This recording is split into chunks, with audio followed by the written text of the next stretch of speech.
BNP সরকার তারা এখন সরকারকে দিয়ে প্রশাসনকে আবার আওয়ামী লীগের মতো ব্যবহার করবে। 144 ধারে কাছেও আমাদেরকে যাইতেছি না। আমাদের উপরে যে হামলা হয়েছে আপনারা দেখছেন, পুরো দেশই দেখছে কি রক্তাক্ত হামলা। আমার মানে একটা ছোট্ট বাচ্চার চোখ পর্যন্ত নাই হয়ে গেছে। আমরা এটার প্রতিবাদ জানাইতে যাইতেছি এবং আমাদের একটা মামলাও করতে হবে আসলে, কারণ এখন পর্যন্ত একজনকে গ্রেফতার করা হয়নি।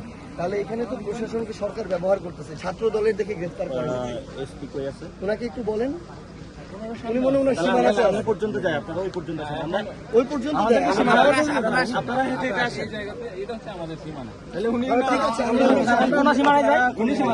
এখান পর্যন্ত মৌলভীবাজার, তাই না? আপনারা মৌলভীবাজারের নাকি? আপনারা তো আমাদের মৌলভীবাজার আটকে চলতেছেন। আমরা মনে হচ্ছে ওইদিকে ভারত মনে হয়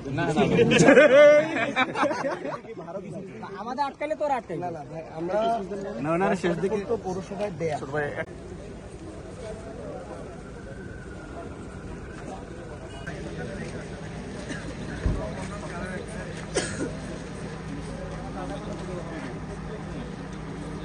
দেখা যাচ্ছে, ভিডিওতে দেখা যাচ্ছে।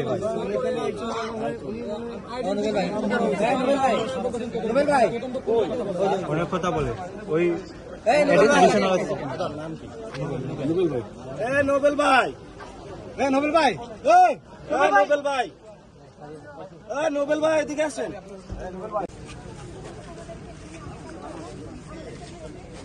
আচ্ছা আমরা তাহলে রওনা দিয়ে একটু নাকি এখন আপনাদের শহীদ মহোদয়ের সাথে কথা বলি, আপনার মামলার জন্য এখন ওইখানে ওই যে টিকিট শেড আছে, আর আপনার যদি মামলার জন্য যান ওই যে এসপি হবিগঞ্জ স্যার ওই যে সামনে আছে, বেশি দূরে ফোন করলে উনি ওনার টিম নিয়ে আপনাদেরকে নিয়ে যাবেন।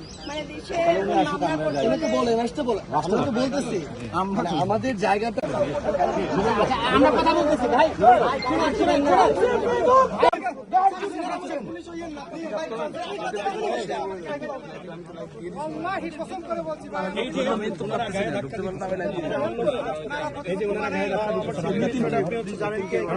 এই জিনিসটাও নাই কিন্তু